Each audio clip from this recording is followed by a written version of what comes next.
This meeting is being recorded. Hello, everyone. Thank you for joining us live for today's MAI webinar, How to Make a Manuscript Shine with Mauricio Zágari. It is exciting to see 48 global friends sign up for this webinar. Welcome to all of you. My name is Ramon Rocha, broadcasting from the MAI office in Chile, Carl Stream, Illinois. We have a Q&A window at the bottom of your screen. Feel free to use it for your questions for our speaker. We'll entertain your questions towards the end of our session. We want to read books that are reader-friendly, books that are clear in communicating its message.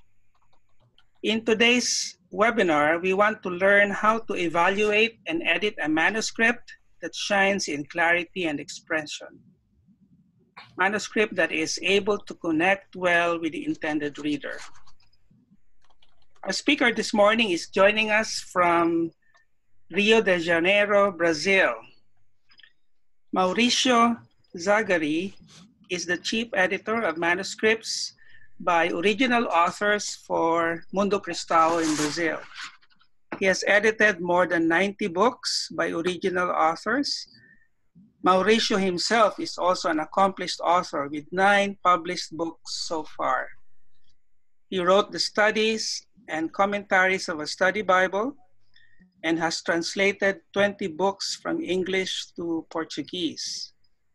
He took part in the revision committee of the Nova Versão Transformadora, a Portuguese translation of the Bible by Mundo Cristão. He writes regularly on his blog called Apenas, which has more than 4.2 million views. So let's all welcome Mauricio Zágari. Hello, good morning, good afternoon, good evening for you, depending on where you are. I'm very pleased to be here. Hello, John, Laura, José Carlos. Hola, ¿qué tal, José Carlos? ¿Cómo estás? It's a pleasure for me to be here with you, and I hope I can, in some way, be helpful to you all and contribute to your work and your ministries. First of all, I must apologize for my English. As you can see, it's not a very perfect one, but I promise I will do my best. And please, you forgive me for my many mistakes I will do during this presentation, and be graceful to me, okay? Well, Ramon has already presented me. I will just, my first images here in my presentation are just to introduce myself. I wasn't aware that Ramon wasn't going to introduce me so well. So here you can see the books I wrote. Before I was an editor, I was a writer, I was an author. So that came to my life first, before I started editing books. Here are some of the books I wrote. You have, for instance, fiction for teenagers and young people. You have devotionals. You have books on, this one is called Total Forgiveness in Marriage. It's dedicated to help people that are experiencing crisis in marriage. This one is a theological one. This is the second one of this series, the fiction series. And the other ones go on in different areas. I used to write on different subjects and different styles so that I can serve the church the best way I can. Next April, my 10th book will be published. It's a book devoted, it's called Total Forgiveness in the Church, and it's dedicated to people that have been wounded in church or by the church, so that they can be healed and hopefully return to the communion in a local church. Well, this is my experience as an author. And here I present some of the books I have edited. You have books dedicated to parenting. There are some books dedicated to the relationship between society and Christianity. Some devotional books, some books that reflect a little the kind of the problems that society lives. I've edited also some Bibles like this one and this one. This one received an award, the best Bible of the year by the association here in Brazil, the Christian Editors Association in Brazil, and many other books, as you can see. So I hope I can use this experience I have during the past 9 years. I've been working as an editor and a little before that as an author, so that I can give you some insights that I hope will help you with your work and with your ministry. Okay, so okay, this is also the Bible that Ramon mentioned. This one that is hidden here behind the icon is our new transforming version. That is a translation to Portuguese. The Portuguese we speak today, it's a very contemporary language that was used in this translation, and we translated it from the originals in Hebrew, Aramaic, and Greek. And this one, Na Jornada com Cristo Bible, is the first translation, first Bible we published using the NVT that has additional texts. And myself and my colleague editor Daniel, that works as well in Mundo Cristão, we wrote the commentaries and studies that go in this Bible. And recently we have published the study Bible that using the new transforming version, that is this one you can see here. Okay, and so finally, let's go to what really matters: how to make a manuscript shine. Okay, well, when John Moss asked me to talk about this subject, immediately I started thinking that I had to talk a little about the work we do when we sit in front of the computer to work on the manuscript. From the moment we receive it from the author until the moment we finish editing. But giving a thought on this matter, I came to the conclusion that to make a manuscript shine, we can't start thinking and working on it only when we sit in front of the computer. We have to go very far before that, and I believe to make a manuscript shine, we have to start working from scratch. It means from the idea, from the beginnings, from the idealization of the book we intend to publish after all the process. So the first thing, I don't know, is it in the images here in front of the presentation, Ramon? Or can you read it just fine? Okay, so I move on. I will talk on 9 topics that I think are important for us to think about them in order to edit a manuscript that will result in a shiny book. The first one is this: a manuscript that shines is born out of a mind and a heart that shine. What do I mean by that? The editor, I believe, must identify potential authors who are capable of generating content and not passively expect them to produce something. Rather, the editor must go to them and make it happen. Sometimes the person that can produce a manuscript that will shine doesn't even know that he can do that. But we as editors, we, of course, our radar is always on, and we are watching social media. We go to conferences, theological conferences. We visit churches.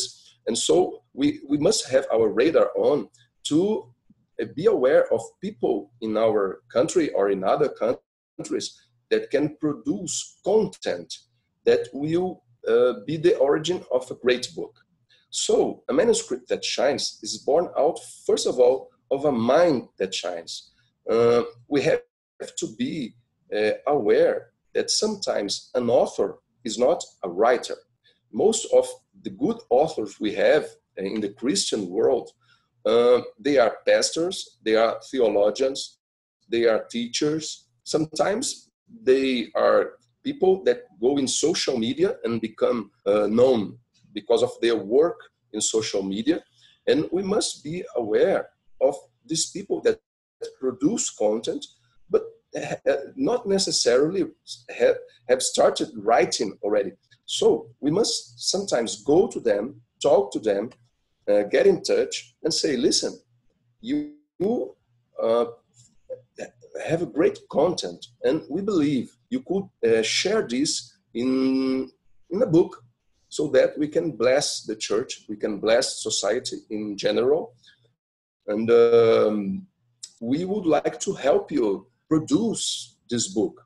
And many times we have done this at Mundo Cristão, and it's funny to see that many times these people say, "Whoa, I've never thought about this. I've never thought of writing a book." Or they say, "Well, don't have the time to do that. I preach 4 or 5 times a week. I have to learn things. I have to read books. I must keep in constant movement so that I can produce things to bless the church, and I can spend time sitting on a computer and writing books."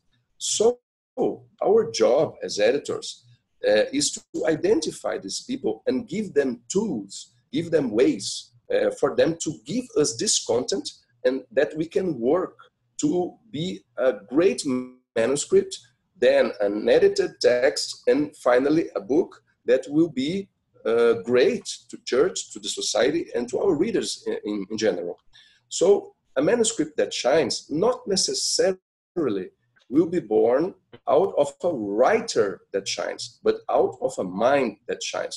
A person that has the content, have the ideas, have something precious to share with us, but they don't have the time, they don't have the experience, maybe they don't have the talent to sit and write a good text. So we go to them. Sometimes we get audios, sometimes we get videos from them, and we internally at the publishing house, we have people to transcribe these preachings or sometimes these lectures they give, and we adapt that. Of course, this manuscript is transcribed originally from an oral presentation, so it's our job as editors to get these transcriptions and edit in a way that will be in a literary format, in a format that will be good to publish in a book. So it's important to go after these people, identify them, and give them the possibilities to turn their content into a manuscript that we will edit and put it in a format that is okay for publication. Okay? And please pay attention to that word is on the in front of you. It's not only a mind that shines, it's also a heart that shines. It's very important that people that you will identify to be an author in your publishing house has a heart, the person has a heart that burns for Jesus. If you identify someone that his heart burns for money, for instance, I think that will be in a different level from what you expect from an author in your publishing house. Because sometimes people want to be writers, want to be famous through the books, want to have their name more known in churches so that they can go to more conferences and preach more. But you, with time, in your day-to-day relationship with these people, you identify that they are not, their heart is not in Jesus. So these people, I believe, they are not suited to be an author in a Christian publishing house. So a manuscript that shines is born out not only of a mind that shines, but of a heart that shines as well. So that's an advice I give it to you. Sometimes we see famous people that, because they are famous, can sell a lot of books, but their relationship with the faith, with Jesus, with the idea of publishing a book is in the wrong place.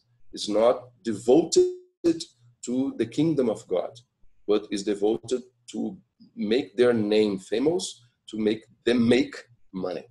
And I don't believe that is a healthy relationship, and is not a healthy way to get a manuscript that shines. So we have to pay attention and identify these people. Well, the second topic I believe is important to have a manuscript that shines. Let me just go here. Okay. A manuscript that shines is born out of an idea that shines. What do I mean by that? Not necessarily an idea will come from a written text. And it can be born from different media, as I was saying just now. Sometimes you can have a manuscript that is an adaptation from audios, from blogs, from radio programs, from text, etc. And it's very important to pay attention to one thing. It is our job as editors to see the brightness of an idea and find ways to turn it into a book. And many times, this idea won't come from the author. It will come from you. So sometimes you see people, pastor, a writer, a thinker, a theologian, a teacher, that is very experienced in a subject, that is very good, has studied a lot on some areas in theology, for instance, but they don't have the idea of publishing a book that is a result of that knowledge.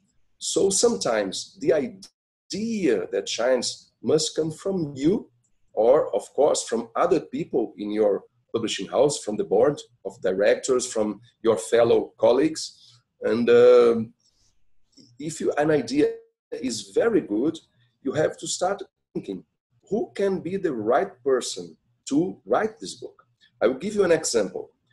Here in Brazil, we started noticing that the bookstores were asking us for a book that would discuss the relationship between homosexuals and the church.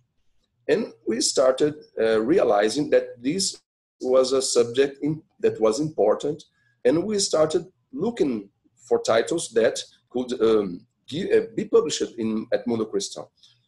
I myself, just me, I have read 3 books that we asked American publishing houses to send us, but none of them we concluded that were good to be published here in Brazil. So the idea we had was to approach a pastor here in Brazil that has a very good theology. He's a very orthodox, so he wouldn't, let's say, be liberal in his ideas, and he wouldn't go against the good doctrine of the Bible. But he also has a personal experience with this, because he has someone in his family that has problems with homosexuality. So we approached this author. Forgive me, sometimes my brain just goes in a short circuit, and I have to reboot it so that I can go on speaking English, okay? So forgive me. Okay, so we went to this pastor, we talked to him and said, listen, we want to publish a book on this subject, and we think you would be a good person to write about it. Of course, we will give you all the support you need so that you can write it. And what do you think about it? And then he thought it was a good idea, and he accepted the challenge. And this book was published. It is called, in Portuguese, of course, like Homosexual Christian, with an interrogation mark, as in a question, as if we were saying, is it possible? And he approached the subject in a very beautiful way, with being faithful to orthodoxy and, of course, with a graceful heart. So this book is very good book. I love the book. And this week we had on Saturday the award here in Brazil for Christian books given by the Association of Christian Publishing Houses. And this book was awarded as the best book in, I don't remember the category, but it received an award. So we are very happy with the result. And this is a good example of a book that was produced from an idea that shined. So the advice I would like to give you is to pay attention to ideas that can result in very good books, but you don't have a manuscript in hand. So you have to go for it. You have to be proactive. Who can write this book? Let we get in touch with the person. Let we help him to be an author or a writer. We had, for instance, another books that were produced. I would say produced because they were not written by this author. She's a person very good to teach parents on how to deal with their problematic children. And but she is not a writer, but she can, as an educator, she can do that very good. So we approached her and proposed her to write, to produce content for books that helped parents raising their children. And then she accepted the challenge, but she couldn't write because, first of all, she's not a Brazilian, she's Argentinian, because that's important. Sometimes the best person to write a book for you or to give you content for a book is not in your neighborhood. Sometimes it's in another country. Sometimes it's in another area in your country.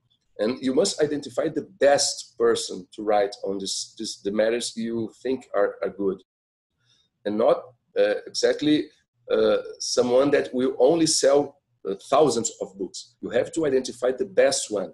And maybe this person is in another country.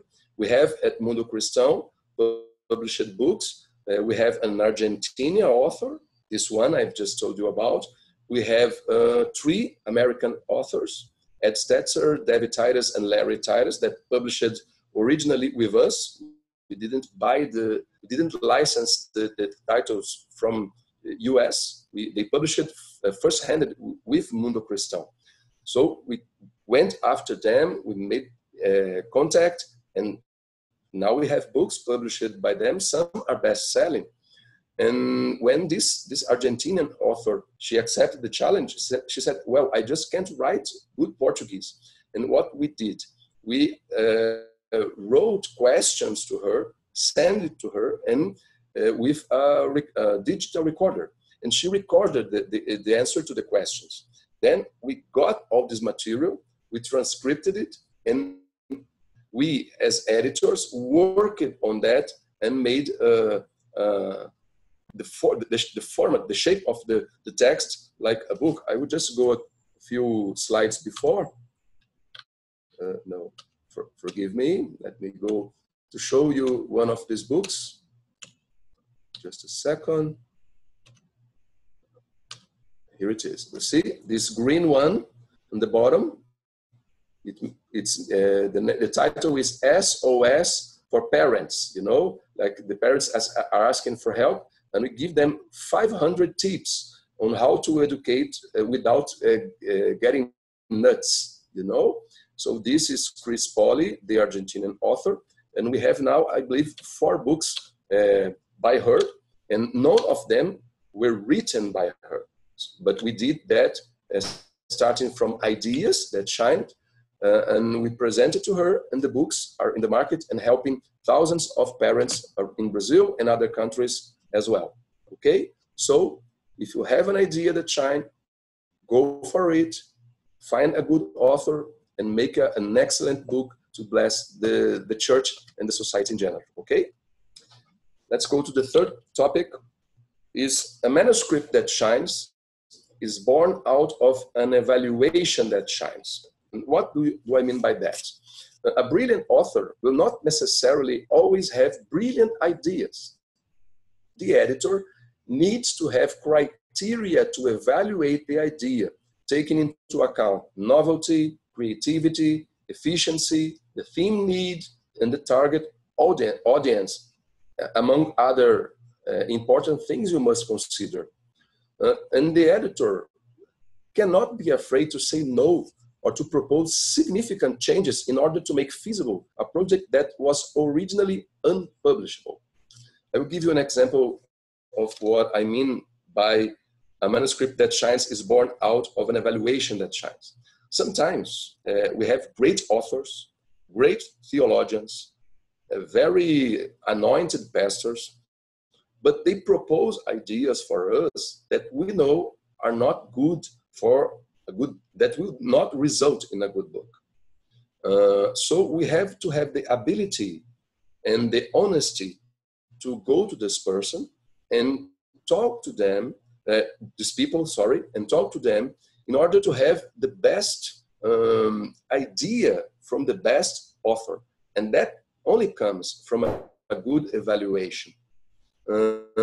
We had, for instance, an author, a person we approached for the first time, is a woman. She's very known in Brazil. She's a journalist. She's very famous for making comments on TV and on social media related to politics, related to society in general. And she's a Baptist. And we thought, the publishing house thought that it would be a good idea to go to her and ask her to write a book on this matter, on the situation of the church in relation to the country, the politics. And it would be a book that would not be to Christians. It could be read by society in general, because people that watches her on TV are not only Christian people, Brazilians in general.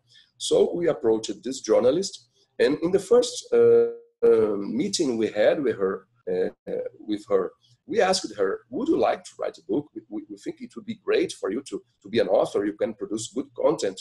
What do you think of this idea?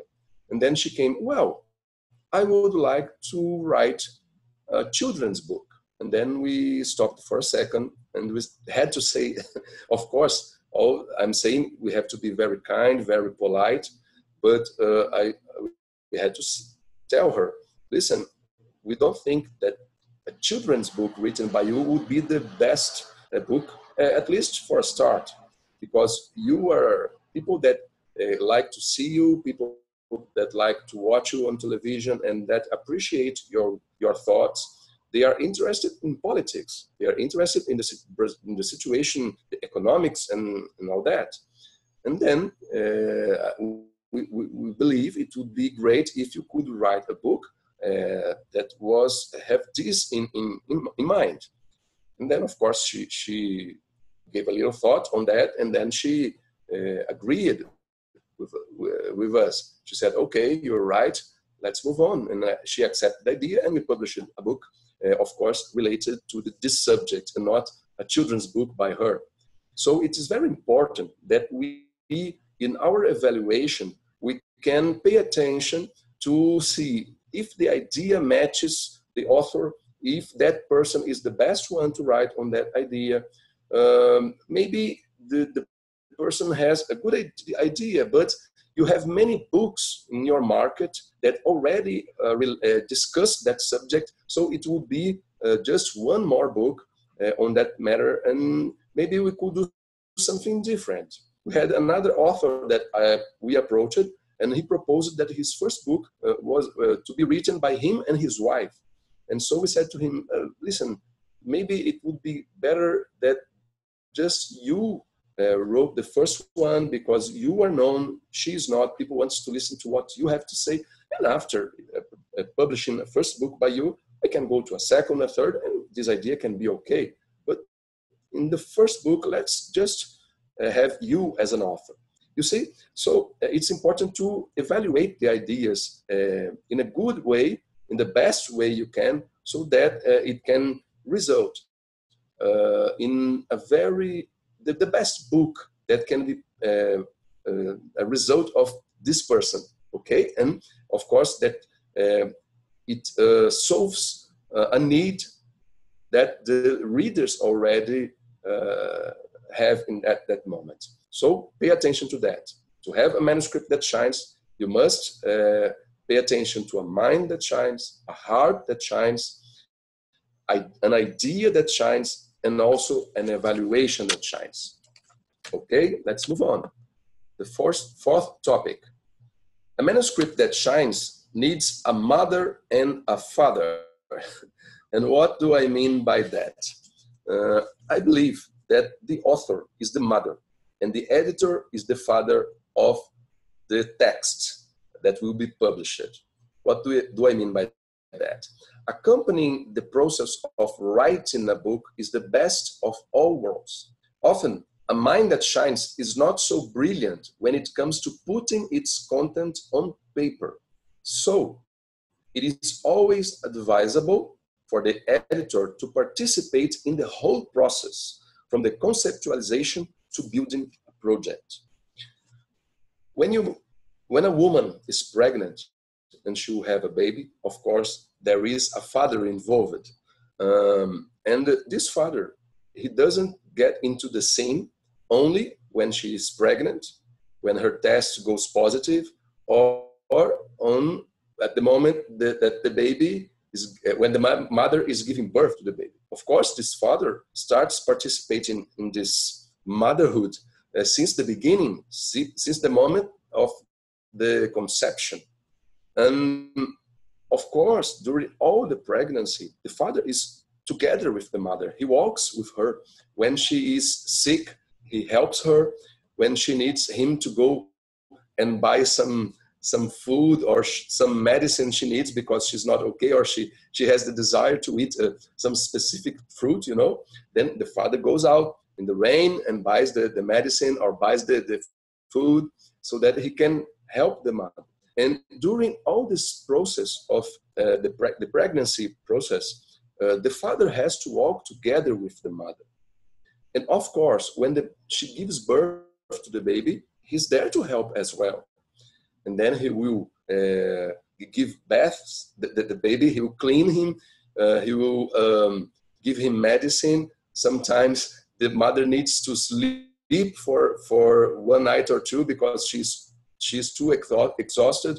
And then the father stays awake all night taking care of the baby, you know. So it's a partnership. And if the father just starts helping the mother after giving birth, he is a terrible father. A good father has to go from the first moment, from the start of the pregnancy. And then he will be a great father. And of course, the probability is that this baby is much happier, is much healthier, and he has a family that is together, is strong. And the result is that this baby will be, the probability that is that he's going to be a great person when he grows up, because he had a great childhood, he had great parents. Relating this to our job, the author, I think, is the mother, because he is the one that gives birth to the idea, to the manuscript, to the content. But if the editor starts from the beginning, helping him, giving him advice, discussing the ideas, and not just getting the manuscript ready, his work when the manuscript is ready will be much easier. I have worked, I believe you have worked as well, with manuscripts that were a mess. You have to get the conclusion, you turn it into the introduction, you cut off the introduction, you mix two chapters in one, and all this problem you have when you sit to edit it in front of the computer is because the author didn't write in the best way he could his manuscript. Nobody helped him, nobody advised him, and he wrote, of course, in the best way he believed he was doing. But when you look at the manuscript and you read it, you see that it has many problems. So if you start from the beginning, before even he starts writing, when he starts writing, he will produce the best manuscript he can. I've had some experiences of approaching authors, discussing with them. Sometimes I sit with them and I say, okay, let's write in one paragraph what this book will be about. And then we have the idea. Then we start thinking, okay, who is the target audience we want to reach? Are them Christians? Are them non-Christians? Or both? Maybe they are parents or they are teenagers. It helps also when you're writing to write correctly. Then we think, okay, let's imagine what will be the structure of the chapters. So we think, okay, first chapter, what subject do we want to develop in the first chapter? And then in the second, in the third. So if we do that, we start from conceptualization to work with the author. Then when the manuscript is ready, at the moment we sit to edit it, our job will be much, much easier. And also the author will be much happier because your interferences will be much less than when you cross a whole chapter out, when you change the order of the chapters of when you make lots of changes in the manuscript. Of course, you know that the author is not happy because he can't, sometimes he doesn't say that because he's a very polite person, but he will think, wow, what happened? What's happening? This guy is changing everything that I wrote. I'm the author. So when you walk together with the author from scratch, you have a much better manuscript. The probability that it will shine, it's much greater, and you have much less problems in your process, the editing process and the relationship with the author, okay? So this is my advice. Be a father to your author's baby, and it will be better for you, it will be better for him, and of course, to everybody that is connected to this work of producing this manuscript, then the text, edited text, then the book, okay? I'll move forward because my time is, I'm running out of time. Topic number 5. A manuscript that shines will become a book that shines only if there is confidence between editor and author. I believe the editor needs to build a relationship of trust with the author, providing the necessary security in order to have the freedom to interfere in what is necessary for the final result. This often requires a personal relationship. That is not an exclusive thing to think on author-editor relationship. I think that it's important to every relationship we have in life. Trust. So, of course, you are a person, many times you are a strange person that will get this person's baby and you will make lots of changes. And many times this person will not agree with you, will say, wow, the manuscript I wrote is the best one that can be written. And if he doesn't trust you, when you make these many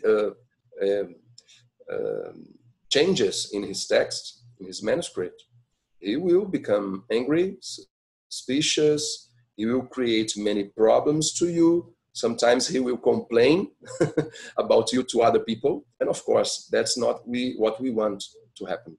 So I believe that when you develop a relationship with the author that gives you the trust that is necessary for him to rest when you are working, and when you are working in the manuscript, then the result is much better and your life is easier and the result will be better as well. And that sometimes needs a personal relationship. Of course, I understand that from culture to culture that has differences.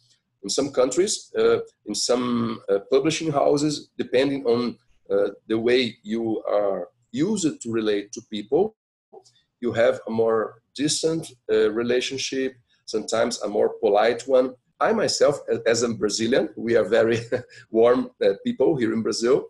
But despite that, I believe that a personal relationship always makes the person know you more. And when I say a personal relationship, doesn't mean that you have to be less professional in your relationship to the person. I myself, now I am friends with many of the authors I have edited. When they come from our other cities to Rio, I have them in my house. I offer them to have lunch here. Sometimes we spend hours talking, or we go to a coffee shop or a restaurant, or meet in a bookstore and spend an afternoon chatting and discussing things and just talking, chatting as normal people, like brothers, like sisters. And that is good, because the person listens to our stories and starts knowing us better. And then when you interfere in his manuscript, he will know, okay, maybe I was not very happy with this change, but I trust this person. I trust this editor because now I know him better. It's like when we relate to God. For us to trust God, we have to know him. How can we trust a God that we don't know? If we don't go to the scriptures, if we don't spend time in prayer. So it's common sense, I believe, that a strong relationship based on trust comes from relationship, comes from knowing each other, comes from dialogues, and that's important. So I suggest you, if you have the opportunity to go beyond just talking on, just writing emails to the author, just having a cold relationship, if you have the opportunity to have lunch, to be together, to spend some time, that will be great for you as a person, as a Christian, and as well as an editor. I think that's the best scenery, and I believe that will be great to help this manuscript shines when you have when you need to start editing it. Okay, let's go to topic number 6. To make a manuscript shine, study the style of the author and the target audience. What do I mean by that? Many of our authors will be known by the readers that will read their books before they were authors. Sometimes they are preachers, they are teachers, they are theologians, they are people that speak in TV shows or radio shows, and the people that know him and like him knows already his style, his way of saying things, the way of putting illustrations in his preachers and all. And if the manuscript comes to you and you work on this manuscript and you changes the personal style of the author, he will see that the book is different when it's published, different from him, the text, the style, and his readers will realize that too.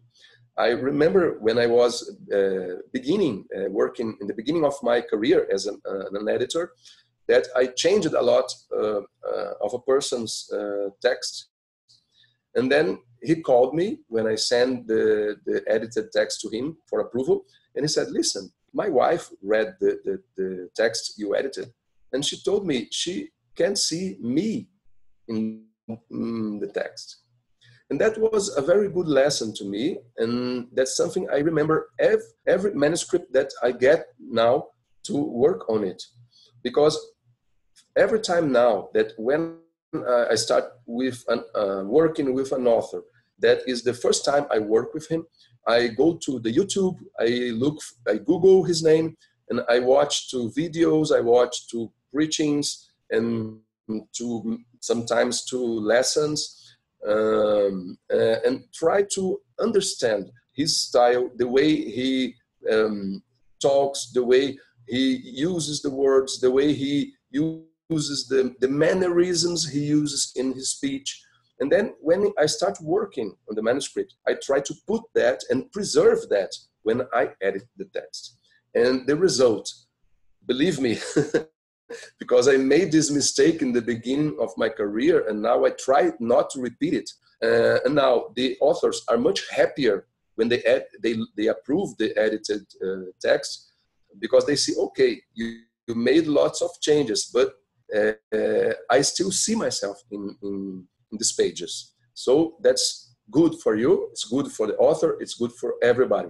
So please study the style of the author in order to have him or her in your head, in your mind, when you start working. And listen to his voice when you are changing. For instance, sometimes we have to rewrite an entire paragraph because it's not clear. So you must rewrite it as if you were the author and using his style, her style, in the best way you can. And that is good advice. Go for it, okay? And plus, the target audience.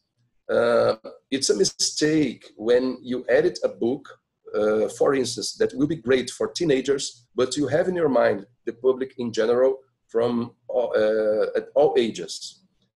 Because teenagers nowadays, have a specific way of speaking. They have mannerisms. They sometimes use certain terms that grown-ups don't use, and vice versa.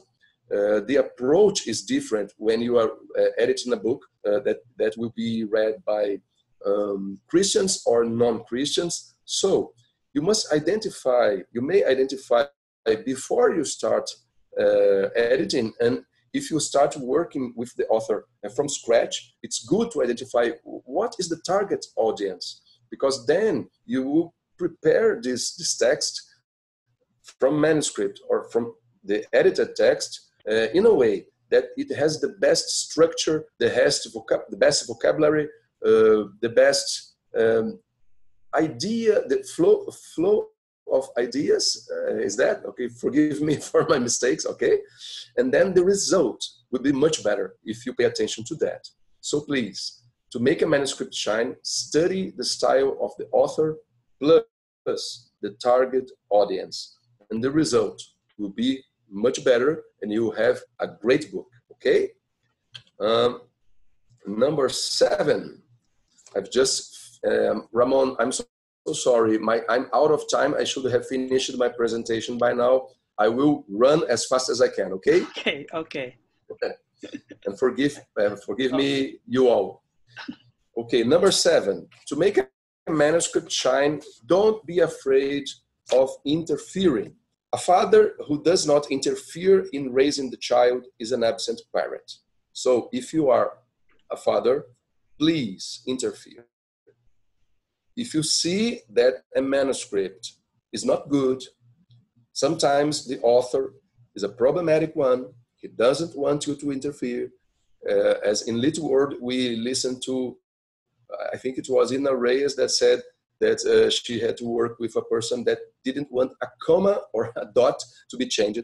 And that's very difficult because sometimes the author does not produce a good manuscript. And you must interfere if necessary. And of course, if you have developed that trust I've just talked to you about, it would be much easier. But sometimes if you do not want, if the author do not want you to interfere, you can't go on with the work. You can't go on with that project. We had a problem some time ago with an author that we saw more than 350 mistakes in the manuscript, but the author didn't want to change anything. So the project didn't go on, didn't move on. The book was not published by Mundo Cristão because, of course, we want to publish a book. We at Mundo Cristão, we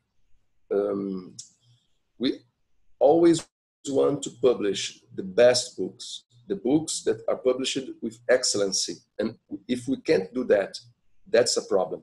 And I believe that in your publishing house, you think as that as well. So if the author do not want you to interfere, you have to solve this problem and interfere whenever is necessary. Okay? Number 8, to make a manuscript shine, study theology, history of the church, the reality of the church, the reality of the current church. Why do I say that? Forgive me, I just made a mistake here. I will read again, okay? To make a manuscript shine, study theology, history of the church, and the reality of the current church. Why that is important?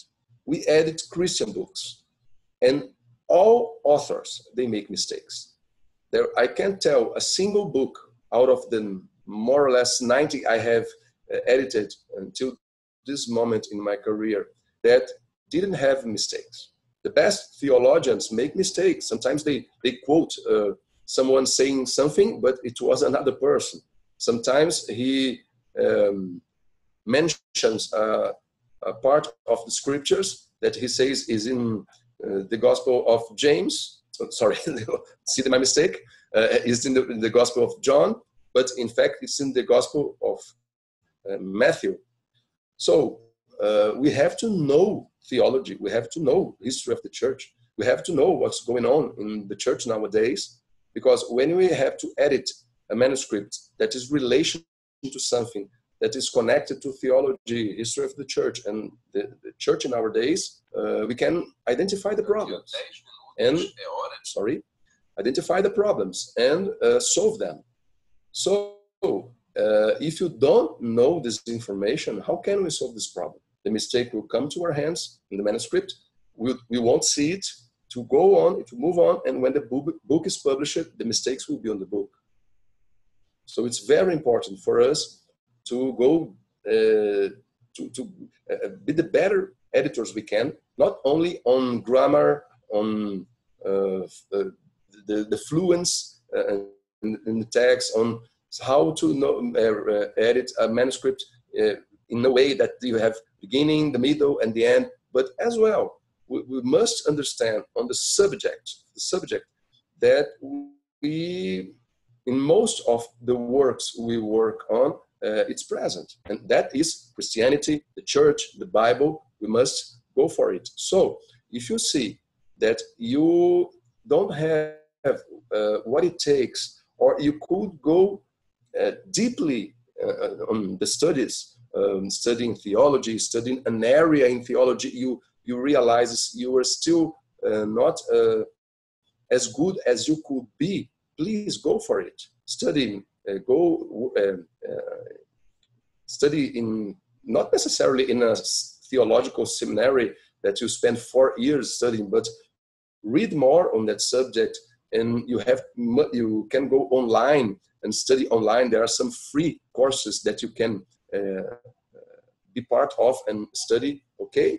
So it's important that when you realize that in some areas you are not as strong as you could be, that you go for it and you get better and better and better, okay? And finally, number 9, to make a manuscript shine, always keep in mind God, the reader, the author, and the publishing house. Well, when you work on a publishing house that is a Christian one, when you are working on books that have their basis on the Christian faith, and of course you're talking about God, you must know that you have your commitment to 4 players, to these 4 players. First of all, with God, you have to keep him in mind in every word you edit in the manuscript. Because if you allow the text to be published with a heresy, you have a problem with God. It's your responsibility. And you have a problem as well with the readers, because they bought the book thinking they would be a good doctrine, good theology, and if you are not strict, if you don't give you the best, and you say, no, this heresy can be published, this theological mistake can't be published, or you can work things better, you can give the better from your talents and your skills, so that the book is the best it can be, you are failing God, you are failing the readers. And we have to keep them in mind at every word we edit in the manuscript. And of course, you have also to be responsible you have the commitment to the author as well. sometimes the author will write something will be bad for him. For instance, if he writes something that will let the readers think, for instance, that he is a communist in a situation that communism is being seen as a great problem to the church, then you must go to the author and tell him, listen, if you write this, people will think you are communist, and that's not good for your for your reputation. So let's change this, or let us say something very clearly on this subject. And I'm mentioning this example because that happened in the book I edited. The way that the author approached the subject, it was given it was strong, that when you saw that, you said, oh, this author is a communist. And he was telling me, no, I'm not. But I told him, if you don't change what you're saying here and here and here, and if you're not clear enough in your introduction saying you are not, people will think you are. And of course, that was taken into consideration. So we must take into consideration the author's reputation, because the author's reputation is also your publishing house's reputation. If you publish a book that produces polemics, that contains heresies or contains things that goes against the church, your publishing house will be criticized. The readers won't like and will say, oh, is Mundo Cristão now publishing heresies? And you can't allow that to happen. You are part of the publishing house. So in every paragraph I edit, and I suggest that in every paragraph you edit, keep in mind God, the reader, the author, and the publishing house. And that will help you a lot to turn this manuscript in a great text, a shiny one that will result in a very good book, a book that also shines. Okay. Well, sorry, I just talked like a machine gun. I hope that was clear enough. Please forgive me for my many mistakes. Sometimes the brain just go in a short circuit and I have to rethink what I'm saying. And forgive me if my vocabulary sometimes made mistakes as well. But I hope it was understandable, and in some way it has enriched your ideas on how to make a manuscript shine. Ramon, now it's with you. Thank you so much, Mauricio. Thank you for sharing such depth of experience and knowledge on editing and making a manuscript shine. We would just like to tell everyone that is it all right to share your email address, Mauricio? Yes, please do so. Okay, so I will share your email address in an email, a follow-up email after our session. There is a question here from John Wessel. Okay. I am in the final stages of a manuscript that is long. It is about, wow, 155,000 words. It is non-fiction Christian discipleship resource. Any advice on helping the reader cope with such a long book? Well, we don't have as a measure here in Mundo Cristão words. We work with characters, with spaces, okay? But I understand that is a long manuscript. What I would suggest, that depends, John, on the reality that your publishing house works at. Sometimes some publishing houses publish very thick books, some very long books, and that's not a problem. From others, it is.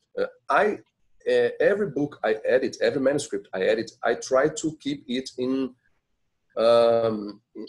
between limits, in less characters and more characters, for instance. And forgive me because the word count is not very familiar to me at this point, okay?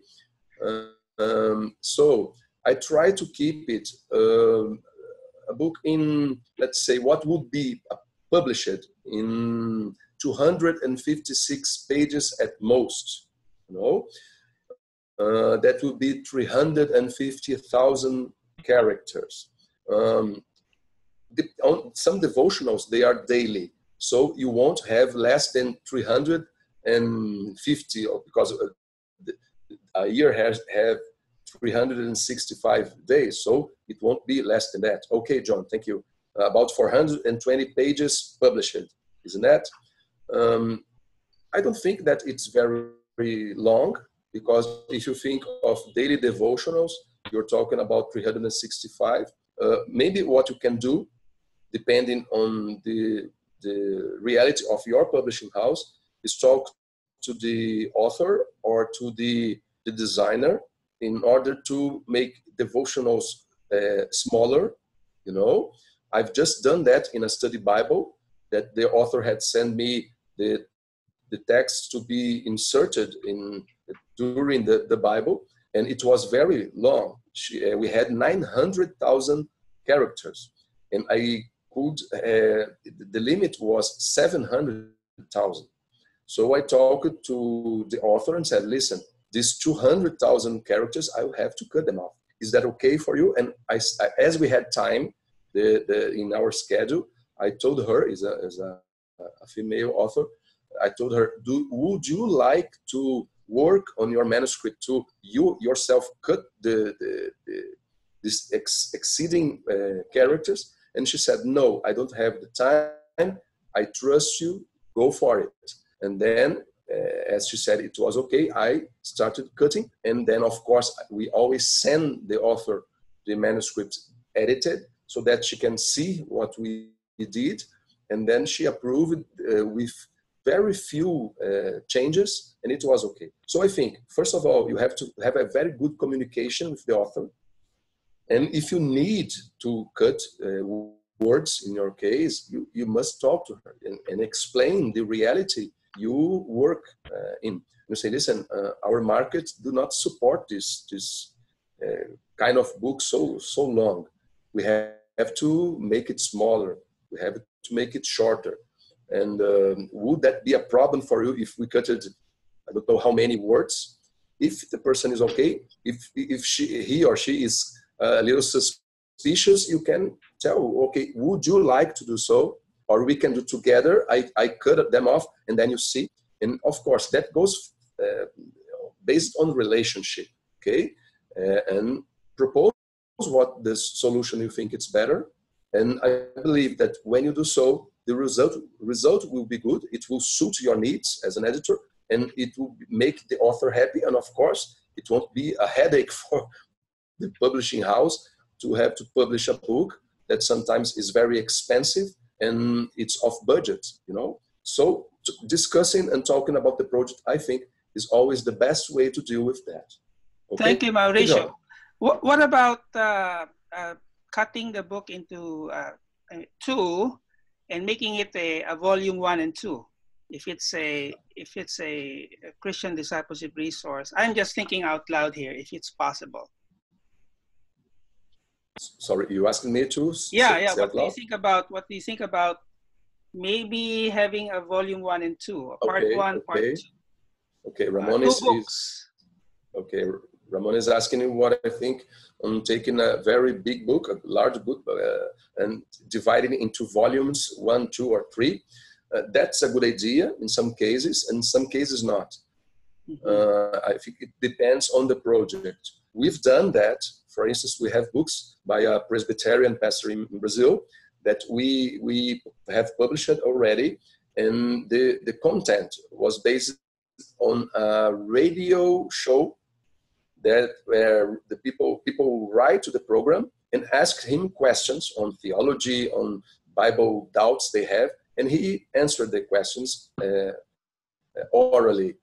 And of course, this resulted in a very rich content. And then we took this content, these audios, and we transcribed them. When it was in paper, we realized that it was enormous. So the idea was separating, making 2 volumes. And it was the best of all worlds, because then we published the first one that we called it, translating it would be like that, like as in decomplicated Christianity. I don't know if that's a proper translation, but Christianity that is not complicated, made easy, made easier. And the other one we published 1 year later, and it was Simplified Christianity. And of course, the graphic project, the design was similar. If you see the covers, you can see that they relate to each other, but they are not the same title, volume 1 and volume 2, because our president, Mark, he told us that he had already experienced this kind of decision. And then when you put a volume 1 and volume 2, the tendency is to the second one to be sold less than the first one. Mm. So it's always best to have different titles and make people more interested in both. Of course, people that know that both will see that they relate to each other, but not calling them volume 1, volume 2, volume 3, because the tendency is the second and the third, the people will be less interested than in the first one. So yes, I think that's a good idea, depending on the project and depending on the way you solve this situation. That's a very good advice, Mauricio. Not to put in the title or in the cover, volume 1, volume 2, or part 1, part 2, but the covers are similar and make the two books very interesting and relevant to the readers. We have a question here from David. David said, do you have a standard tool that can be used to evaluate a manuscript? What specific areas should one focus while evaluating? So do you have a tool that you use to evaluate a manuscript? A tool? Yes. I'm not sure if what kind of tool is maybe is that a software? Is that a or okay. is that a like a evaluation card, or how do you evaluate a manuscript? Well, we have at Mundo Cristão a sheet, to where there are some topics and says author and sorry, I'm just looking for the right words. Said, do you have a checklist? A checklist to evaluate the manuscript? It's not a checklist, because I think most important when we evaluate a checklist is in here. Is your discernment, so that you can see if will it contribute to the church? Will it glorify God? Is the author committed to writing a good book and not only interested in making money or being famous? Is the content relevant? Because sometimes we have authors that come to us and the content is not relevant, sometimes very repetitive than to what has already been published.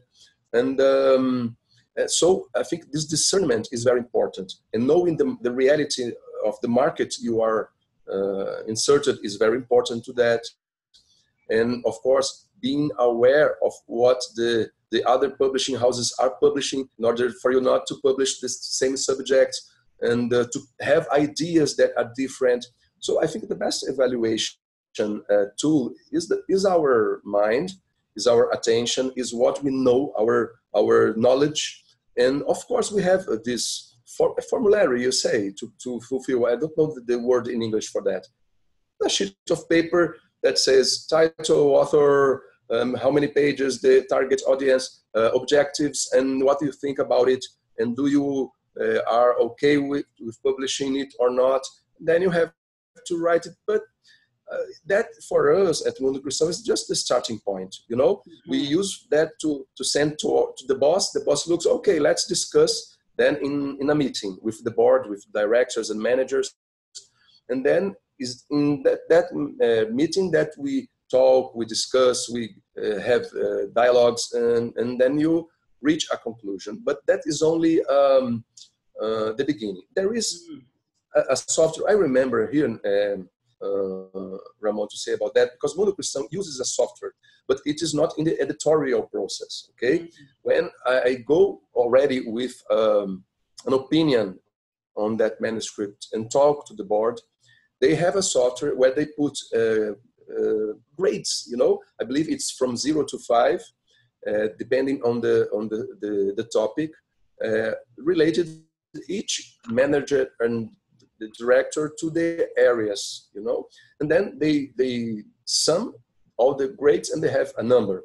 And if this number is under, I don't know how many, it's not suitable to being published, but if it's over, it's okay, because it has reached a level that allows us to publish. But of course, this is more of, maybe I could call that, I think that's not a good word, but it's more related to business and to the overall aspect than the only the editorial one, because it takes into consideration marketing and commercials, you know, and in editorial process, we don't use this tool, okay? I see. Thank you, excellent. Well, Lisa is very encouraging. She said it was a very excellent presentation, had many new ideas. Your English was very good and clear and enriching. So we understood you. You are very merciful. A lot of people here are also encouraging you. They're agreeing with your points. Okay, so do we have any other question from the floor for Mauricio? Any other question? If none, we would like to thank you, Mauricio. Thank you so much for sharing with us. You have a depth of experience. Yeah, manuscript shining, Lisa said.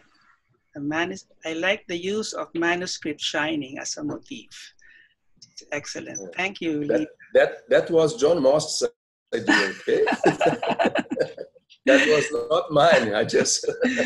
I went for it. Yes, by the way, this presentation was also presented at Lit World 2018, and Mauricio got a very good rating from those who heard his workshop, participated in his workshop. So thank you very much, Mauricio. We learned a lot from you, and the challenge now is for the editors to practice and to put into practice things that we learned from this presentation. Okay, thank you, Ramon. Thank you, John. Thank you all for your patience. And I hope that was good for you. Forgive me once again for my mistakes. Please feel free to write me through email if you prefer. Yeah. Many of the friends we made in Lit World now are Facebook friends as well. Please feel free to go there. We can get in touch. And this communication doesn't need to end here, okay? Yes. Feel free to get in touch with me anytime you want to. Yes. I will share your email address to all the our friends who registered for this webinar. So thank you so much. Have a good evening, or a good day, or a good afternoon to all of you. God bless you all. Thank you. God bless you. Thank you. Okay. Bye-bye.